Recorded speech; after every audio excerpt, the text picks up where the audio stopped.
Hello, all, and welcome back to another episode of the GameTimeCT Staff Pick'ems Podcast. I'm your host, your boy, Pete Paguaga, and I'm joined, as always, by the Sean Patrick Bowley. Sean, what's up, Brother Beans? What up? What up? Were you raising the roof? I didn't raise the roof last week. Ooh. 6 and 3. 7 and 3. Oh, 7 and 3. 7 and 3. Forgot about Antonio. 7 and 3. North Haven's that was not a great week as a whole for us in that game. I mean, we were 12 of us selected North Haven. I'm sorry, 12 of us selected West Haven. And guess what? North Haven won. So the 8-ball got carried off the field. Anthony Sagnello has received his 8-ball that was mailed to him by the GameTimeCT 8-ball to congratulate them for their big win.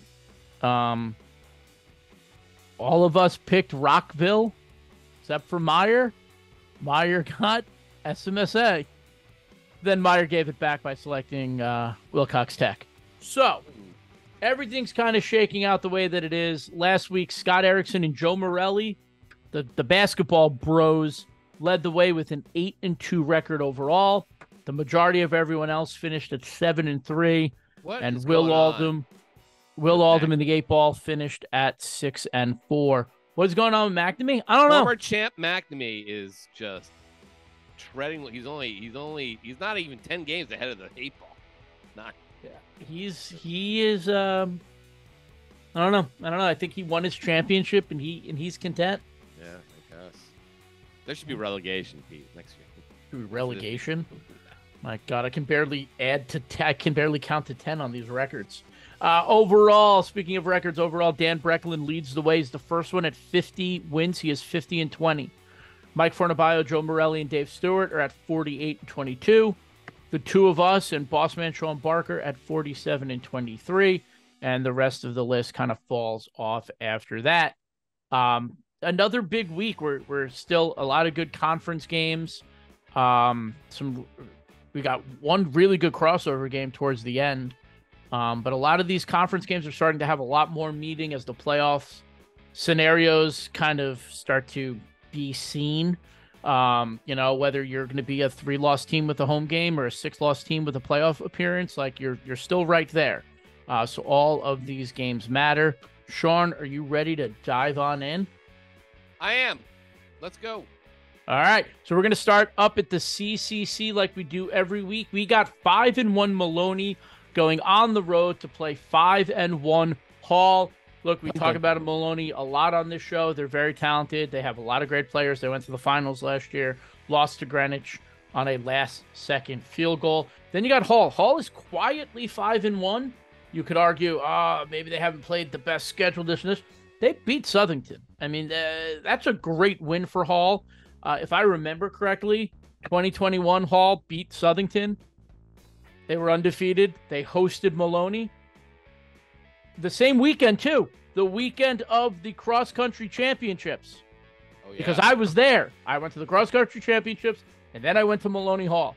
And Maloney beat them up very quickly, very much so bad, on their way to their first title. This game's on Thursday night. Obviously, two different teams. Sean, who do you like in this one? It's hard to pick against Maloney, Dante, Kelly, and Maloney. I will not do it in this spot. I think Hall's been playing very well, but not here. And Maloney's tough, and they're still chasing that one loss they had. So I'm going with the spot. Yeah, I like Maloney here. I still think Dante Kelly is the best player in the state.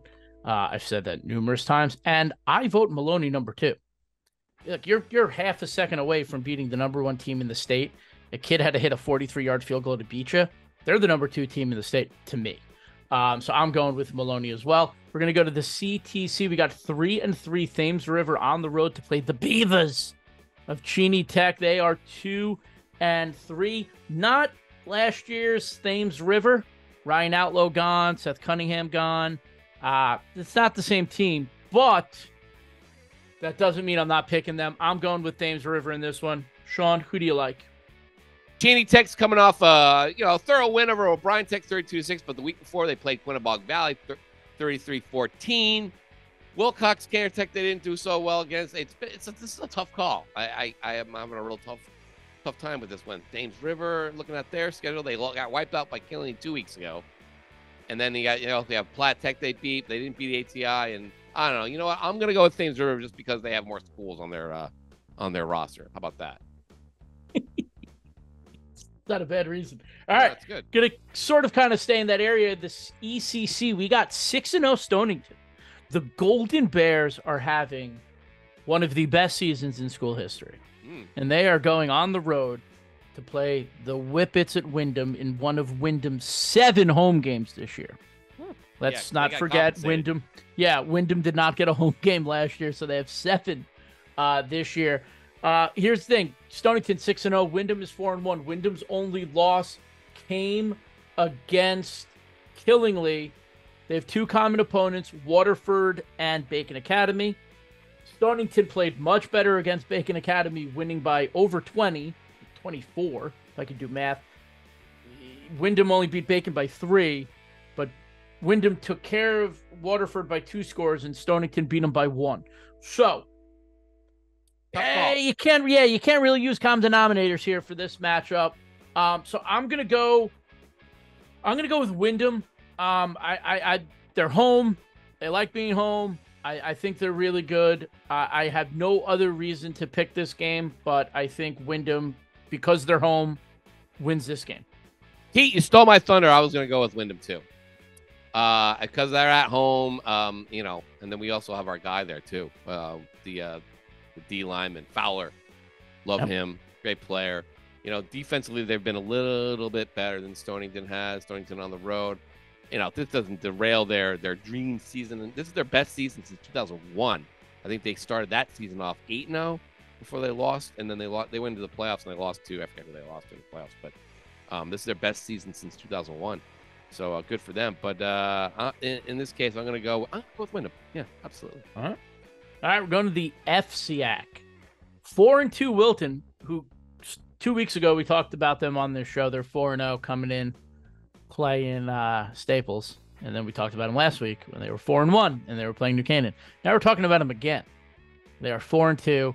They're going on the road to play Darien. Darien, who's 5-1. Sean, you've seen both of these teams. I've seen both of these teams. What do you think? Wait, have you seen Darien? I have not seen Darien. I was supposed to go see You were not at that game. But no, I haven't seen Darien, Pete. And, I have seen Wilton, though, and I think Wilton's a very well-coached team. They need a burner, man. They need someone to really kind of make some big-time plays there. And I think Darien just has more of those guys. Did a nice job against Ludlow last week after coming off the loss to Greenwich. So I'm going to go with Blue Wave here.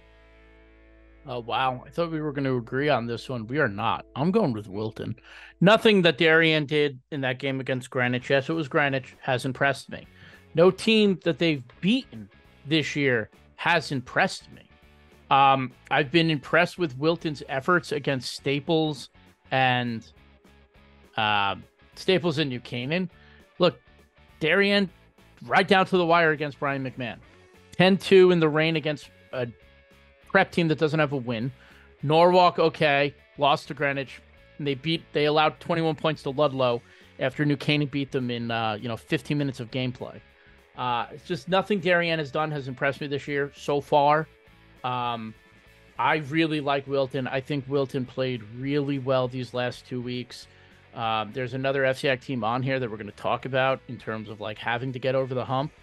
And I think this is where Wilton does it.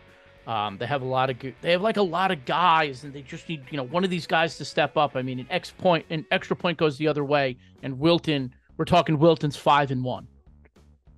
So I'm going with the Warriors here. All right, we're gonna go to the NVL.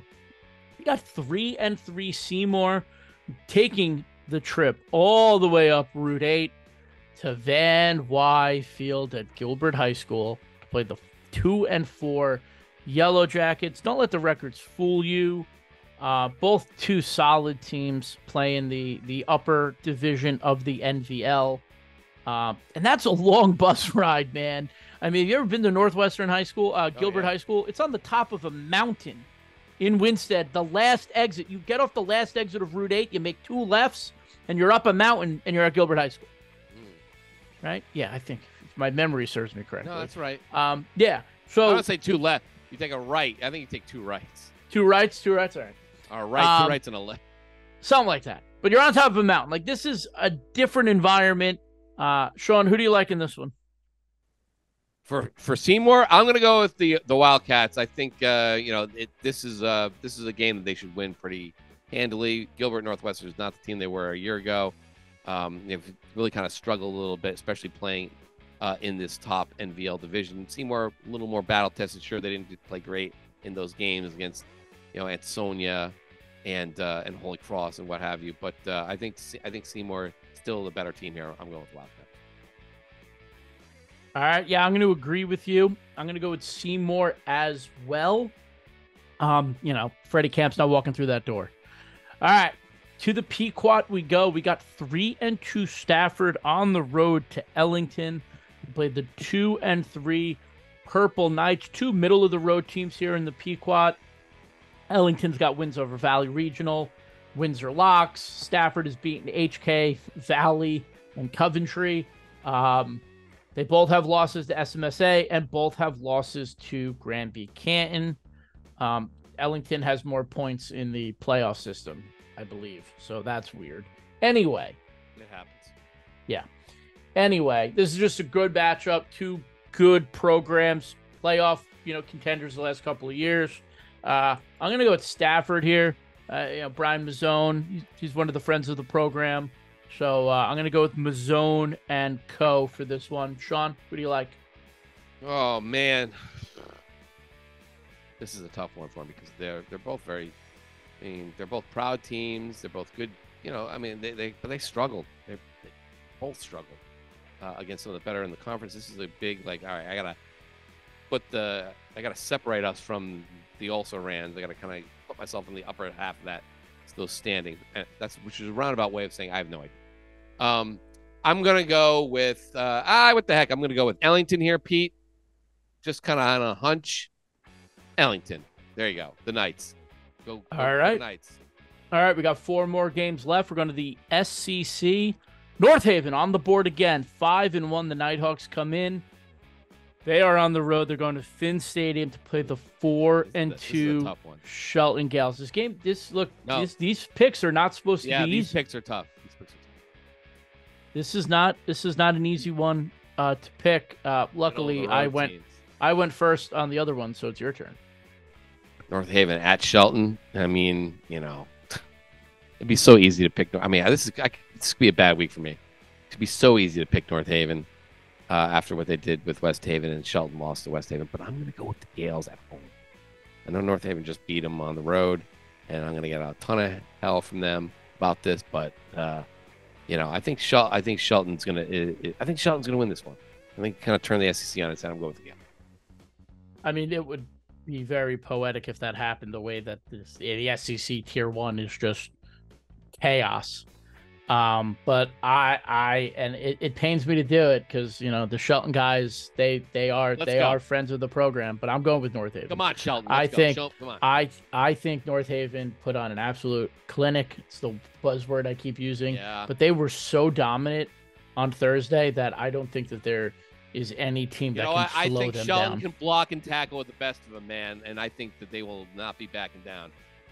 Listen, North Haven's tough, and they're going to bring it. But, go Gales. Let's go. All right, we got it. But as far as picks go.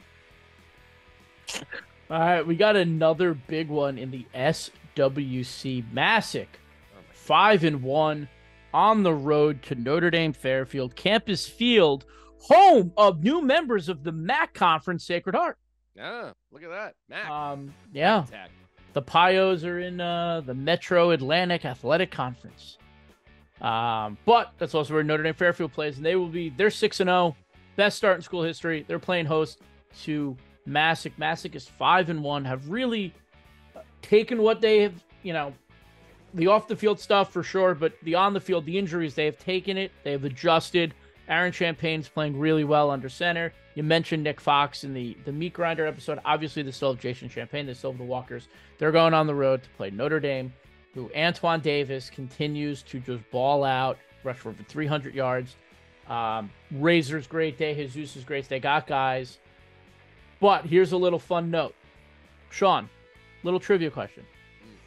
The last time Notre Dame-Fairfield beat Masuk. I know the answer, so you know that it's not as crazy as you think. I want to say the last time they beat him was 2001 or 2. No and no. Really? 2005. What? Is that the last time? 40 to 21. Is that the last time they beat him? Yes, it was. I could have sworn Masuk won that game. I was at that game. That was the Nick Pellegrino game, and before the game, he said, "I'm going to beat Matt. We're going to beat Masuk." And I remember sitting there, and Jeff Rubino turns around and is like, "What are you talking about?" I was at practice. They were running plays, and Nicky Pellegrino was like, "You're running. We're beating Masuk." He wouldn't shut up about it. So then Masuk, they went in and blew their doors. It was a wild game. But I could have sworn that was Masuk though, that they won that game. But no, they beat them that day. Wow. Yeah. According to Max Preps. Beautiful day at McCarty Stadium, and I still wish they still played at McCarty Stadium. Sorry, I really do.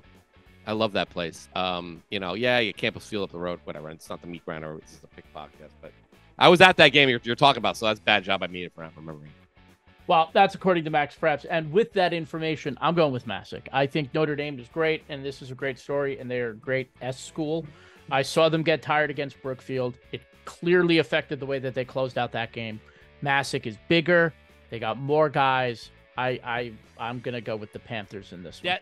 Listen, Masuk almost always, except for that one game, out-depths Notre Dame-Fairfield, and I don't think that. I think that's going to be the case here. I think they're just going to be able to. I mean, I think Notre Dame's going to hang around, but I think as far as like their conditioning goes, I think Masuk just has enough guys and just going to wear them out. I'm going with Masuk. All right, we got 2 more. All right, are you ready for this? We got 2 more. We got 5-1 West Haven going on the road to Blue and Gold Stadium to play the Newtown Nighthawks, who come in at 6-0. West Haven is coming off a loss to North Haven, where they were just flat out dominated. And Newtown comes in at 6-0. Look, they got wins against St. Joe's. They got wins against Trumbull. Fun little fact, these two did play back in 2019. The year Newtown went undefeated and won the state title. They beat them by a touchdown early in the season. It was in September. Obviously, 2 completely different teams playing much later in the season. Sean, who do you like in this one? Pete, I'm going to go with West Haven here. I just think, SEC, more battle-tested, big spot, anxious to kind of get back in the state's good graces. Plus, they have just so many weapons. Going with West Haven. Yeah, I'm going to go with West Haven, too. I think they're going to play pissed off. I don't think they're happy about the way that things went on Thursday, and I'm going to think they're going to go out and show the state that they're one of the best teams in the state in Double L. All right, we got one more game. This one is very interesting. Sean, we got 3-3 Trumbull going on the road to Boyle Stadium to play the 3-3 Stamford Black Knights. Now, before we start selecting, fun little fact, okay? Stamford hasn't beaten Trumbull since 2014. Okay? That same season. Okay? Like a week later. Maybe a game week later. 2 weeks later. No, I think it was a game week later. Stamford beat Staples 37-34, which was coached by Trumbull coach Mars Petraccia. So the last time a Stamford team beat a Trumbull team was 2014, and the last time a Stamford team beat a Mars Petraccio coach team was also 2014. That doesn't help me make my picks. Here's a Stamford team that has knocked on this door time and time again, and they're getting frustrated. They're getting upset. They need this signature win. They need to get over the hump. They got to stop being close in these games so people can pat them on the back and say, good job, Stamford. You hung with them. Donnie doesn't want that. Donnie wants them to get that signature win, right? Right, Sean? Oh, right. Yes. Right? It's not going to be this week. I'm going with the Eagles. Trumbull, if I'm Trumbull, I am pissed at the way that Friday night went. They're better than losing 42-0 to Greenwich. They're going to come out, they're going to take it to Stamford, and the Eagles are going to win this game. Yeah, I have a hard time picking Stamford. I think Stamford's been playing very well, but I mean, Trumbull with the ground game, listen, that Greenwich defense is very good. Trumbull, I think Trumbull against anybody other than them has done very well. Otherwise, I'm gonna go with the Eagles. All right, I thought I might be the only one. I see a lot of the picks come in early. It's not a lot of love for Trumbull. Yeah, so we might be able to steal one. Yeah, let's go, Eagles. There's a lot of games here. I'm probably gonna. Yeah, I don't know. We'll see. Well, I looked at last week's board. Everyone was in agreement on everything, and then it all went poof, up in flames. Well, you did a good job this week. These are tough. These games are really tough. Well, I would like to take credit for these great. I had someone from New Canaan came up to me, and they were like, "How do you select the games each week?" And I was like, "I pick them myself. I try to pick ones that I think are good, but also ones that I might be able to sneak past coworkers who maybe don't pay attention to high school football as much as we do, and I still can never win. So I have no idea." Yeah, it's tough. Look, North Haven Shelton's a tough call. Masuk, Dame-Fairfield, maybe not as tough. West Haven, let's see here. Wilton, Darien, that's Stonington, Windham. That's tough. I don't know why I just went with Windham. I don't know why. Maybe, why wouldn't you go to Stonington? They're doing very well. Thames River, Cheney Tech, and Maloney Hall. But look, that's a tough one. You're going to separate. You're going to have to see some separation here. And pray to God, me going up instead of. Yeah, I'm with you on that one. All right, so. The board will be posted with this podcast. So if you're listening to the podcast, go check out the board on GameTimeCT.com. And as always, I'm your host, Pete Paguaga, for Sean Patrick Bowley. We'll see you out there on the games this week. We appreciate all the listening and all the smack talk. We'll see you guys out on the field. Peace. Peace.